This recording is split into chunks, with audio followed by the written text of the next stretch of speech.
मैं अजय राजपूत आपको सुना रहा हूँ कहानी बुंदेलखंड के सूरवीर योद्धा आला और ऊदल की।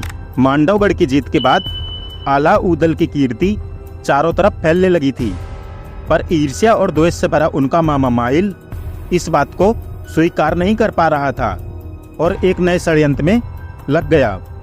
एक दिन, अरे मलखान, तुमने सिरसागढ़ का नाम सुना है? सिरसागढ़? हाँ सुना तो है, लेकिन अचानक मामा जी आप। तो फिर तुम ये भी अवश्य जानते होगे कि राजा परमाल ने तुम्हारे पिता को उसका शासन सौंप दिया था। नहीं तो, ये तो मुझे मालूम नहीं था। अरे मालूम कैसे चलेगा भांजे? पृथ्वीराज ने आक्रमण करके उसको अपने राज्य में मिला लिया था और अपने बेटे पारत को गद्दी पर बिठा दिया। ये बात सुनकर मलखान अपने आप पर काबू नहीं रख पाया। उसका खून खौल उठा। वो उसी क्षण महाराज परमाल के पास पहुंच गया। आला और ऊदल वहां पहले से ही मौजूद थे। महाराज की जय हो। कहो पुत्र, इतने विचलित क्यों नजर आ रहे हो? आपने मेरे पिताश्री को सिरसागढ़ का शासन सौंप दिया था और फिर पृथ्वीराज ने आक्रमण करके उसको अपने राज्य में मिला लिया था और अपने बेटे पारत को गद्दी पर बिठा दिया था। महाराज, क्या ये सच है? क्या सच में ऐसा हुआ था? मुझे तो विश्वास ही नहीं हो रहा। ये बात तो मुझे आज तक किसी ने बताई ही नहीं। इतना बड़ा अनर्थ और हमें सूचना तक नहीं। देखो पुत्र, गड़े मुर्दे उखाड़ने से कोई फायदा नहीं है। और फिर पृथ्वीराज बहुत बड़े वीर हैं और उनके पास विशाल सेना भी है। उनसे युद्ध करना मानो मौत को बुलावा देना है। और फिर जितना राजपाट हमारे पास है वो पर्याप्त है। क्षमा करें महाराज, हम सर कटा सकते हैं लेकिन सर झुका नहीं सकते। बिल्कुल, सिरसागढ़ को हमें पुनः जीतना हो। हमें अपना खोया हुआ स्वाभिमान और सम्मान वापस चाहिए। लंबी बहस के बाद महाराज परमाल ने सिरसागढ़ पर आक्रमण करने का हुक्म दे दिया। अगले कुछ ही दिनों में सिरसागढ़ पर आक्रमण की तैयारी पूरी कर ली गई। फिर से आला के हाथों में महोबा की सेना की कमान सौंप दी गई। एक दूत के हाथों सिरसागढ़ के राजा और दिल्ली के महाराज पृथ्वीराज चौहान के बेटे पारत को ये संदेश भेजा गया कि या तो युद्ध करो या किला खाली कर दो। अचानक ये संदेश मिलने के बाद राजा पारत घबरा गया। उसने तुरंत महामंत्री को अपने कक्ष में बुलवा भेजा। मुझे तो कुछ समझ नहीं आ रहा है मंत्री जी। बड़ी विकट परिस्थिति है महाराज। हमारी सेना इस अकस्मात युद्ध के लिए बिल्कुल भी तैयार नहीं है। लेकिन मांडवगढ़ जीतने के बाद महोबा की सेना के हौसले आसमान को छू रहे हैं। कुछ तो करना ही होगा। इस तरह हम हाथ पे हाथ धरकर नहीं बैठ सकते। महाराज, मेरा विचार है कि महाराज पृथ्वीराज चौहान को शीघ्रातिशीघ्र इस स्थिति की सूचना भेज दी जाए। मंत्री का सुझाव मान पारत ने अपने पिता महाराज पृथ्वीराज चौहान को पत्र भेजा। महामंत्री, हमारे हिसाब से सेना को तुरंत सिरसागढ़ के लिए रवाना कर दिया जाना चाहिए। आपने ठीक फरमाया है महाराज। 10,000 सैनिक, सभी घुड़सवार, ताकि वे जल्द से जल्द सिरसागढ़ पहुंचकर मोर्चा संभाल सके। सेनापति चामुंडा राय, आप कल तड़के ही सिरसागढ़ के लिए कूच करें। जो आज्ञा महाराज। महाराजा पृथ्वीराज चौहान के आदेश अनुसार उनकी सेना का रणनायक चामुंडा राय 10,000 सैनिकों की फौज लेकर सिरसागढ़ की ओर रवाना हो गया।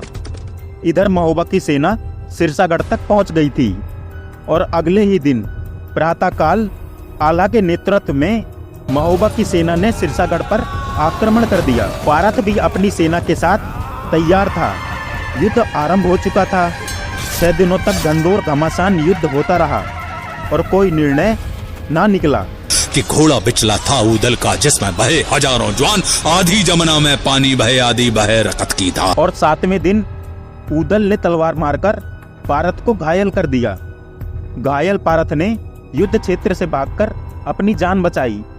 ये साफ हो गया था कि जब तक महाराज पृथ्वीराज चौहान की सेना सिरसागढ़ नहीं पहुंचती, तब तक महोबा की सेना से पार पाना कठिन है। बड़े लड़ैया महोबा बारे, इनकी मार सही ना जाए। खुशकिस्मती से चामुंडा राय अपने 10,000 जांबाज सैनिकों के साथ सिरसागढ़ पहुंच चुका था। चामुंडा राय को लगता था कि वो अपनी इतनी बड़ी फौज के साथ महोबा के कुछ मामूली से सैनिकों को आराम से परास्त कर देगा, और अगले दिन उसने व्यूह रचना के तहत आला और ऊदल को चारों तरफ से घेर लिया। चामुंडा राय के सैनिकों से अपने आप को घिरा हुआ देखकर ऊदल ने ललकार कर चामुंडा राय से कहा, करे चढ़ा जाकर कह देना पृथ्वीराज चौहान से कि पुड़ी कचौड़ी जान न मिल है 12 मास चले तलवार। और फिर भीषण युद्ध आरंभ हुआ। आला ऊदल की युद्ध नीति और पराक्रम के सामने सिरसागढ़ की एक न चली, और चामुंडा राय को पारत को साथ लेकर सिरसागढ़ का किला छोड़कर भागना पड़ा। महोबा के वीर एक बार फिर से विजय हुए थे। कि बड़े लड़ैया महुआ वारे, इनकी मार सही न जाए, एक को मारे दुई मर जाए, तीसरा खौफ खाए मर जाए, मरे के नीचे जिंदा लुक गो, ऊपर लोथ लई लटकाए। सिरसागढ़ की लड़ाई जीतने के बाद आला ऊदल का ओहदा बहुत ऊंचा हो गया था। न केवल महोबा बल्कि पूरे भारतवर्ष में इनकी शूरता के नाम का डंका बज रहा था। राजा परमाल भी इस वजह से बहुत प्रसन्न थे। उन्होंने मलखान को सिरसागढ़ का प्रभारी बना दिया, लेकिन माहिल इस बात से खिन्न था और वो मन ही मन सोचने लगा कि क्या किया जाए कि आला ऊदल की ये कीर्ति, ये यश अपयश में बदल जाए। एक दिन आला और ऊदल को एक गंधर्व ने 5 घोड़े दिए, जिनका नाम था पक्षीराज, मृगराज, राजसुजान, पवनवेग और मनमेघ। ये घोड़े इतनी तीव्रता से भागते थे कि लोगों को लगता था कि ये घोड़े हवा में उड़ रहे हैं। आला ऊदल इन घोड़ों को युद्ध के लिए तैयार करने लगे और माहिल को एक तरकीब सूझ गई। वे सीधे रनिवास में जाकर अपनी बहन मलहना से मिले और मलहना के कान भरने लगे। बहना, प्यारी बहना, सुनाई दे रहा है कि आला ऊदल ने घोड़े खरीदे हैं, बेशकीमती घोड़े। लेकिन मैं इस बात से चिंतित हूं कि अचानक ऐसे घोड़े खरीदने की क्या दरकार। मुझे तो दाल में कुछ काला नजर आ रहा। इसमें काला क्या है भैया? युद्ध के लिए तो घोड़े हमेशा खरीदे जाते हैं। कितनी भोली है मेरी बहना। ये घोड़े युद्ध के लिए नहीं खरीदे गए। युद्ध के लिए नहीं खरीदे गए तो फिर किस लिए? अब बहना, मेरे मुंह से झूठ ना निकले, लेकिन जहां तक मेरे गुप्तचरों ने बतलाया है कि आला ऊदल के मन में खोट, ये दोनों महाराज और ब्रह्मा को मारकर गद्दी पर कब्जा करना चाहते हैं, तभी ये घोड़े इकट्ठे कर रहे हैं। ये आप क्या कह रहे हैं भैया?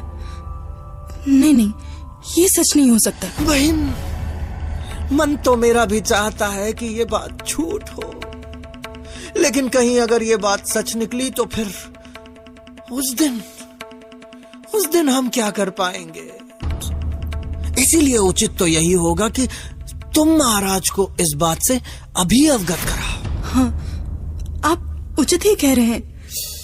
मैं अभी जाके बात करती हूँ महाराज से। मलहना आला ऊदल को अपने सगे बच्चे से भी अधिक प्रेम करती थी, लेकिन इधर माहिल की बातों ने मलहना के मन को दूषित कर दिया। आखिर वो एक पतिव्रता पत्नी थी और माँ भी थी। कहते हैं ना कि घुटने हमेशा पेट की तरफ ही मुड़ते हैं और माँ ममता में अंधी हो जाती है। मलहना को महोबा के सिंहासन पर मंडराते खतरे अचानक नजर आने लगे और वे राजा परमाल के पास पहुंच गईं। क्या होगा जब राजा परमाल को ये बात पता चलेगी? क्या वे इस बात पर यकीन करेंगे या फिर नहीं? अगर करेंगे तो फिर आला ऊदल के साथ क्या होगा, वो जानेंगे हम अपनी अगली वीडियो में। अगर आपको वीडियो पसंद आई हो तो इसे लाइक करें, और अगर आपने अभी तक हमारे चैनल को सब्सक्राइब नहीं किया तो कर लीजिए, जिससे हमारी आने वाली वीडियो का नोटिफिकेशन सबसे पहले आपके पास पहुंचे। और कमेंट करके बताएं कि आप वीडियो कहां से देख रहे हैं। तो चलिए हम आपसे मिलेंगे अपनी अगली वीडियो में।